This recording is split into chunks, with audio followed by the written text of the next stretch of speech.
Hit life motivation. Present. We should remain students for lifetime. You should be ready and yearn to learn from every moment of life. Hard work never brings fatigue. It brings satisfaction.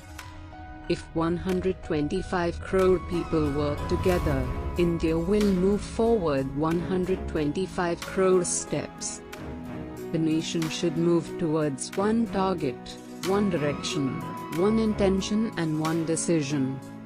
A son of a poor man is standing in front of you today. This is the strength of a democracy. Mahatma Gandhi never compromised on cleanliness. He gave us freedom. We should give him a clean India. Gujarat is the fourth state in the world where we have a separate climate change department. When the party gives me a responsibility, I must do it with complete dedication. God has given me the ability, which I utilize to its optimum. I have been a firm believer in the federal structure of our country as enshrined in the Constitution. My mother is not educated but keeps in touch with world events through news on TV. Thanks for watching.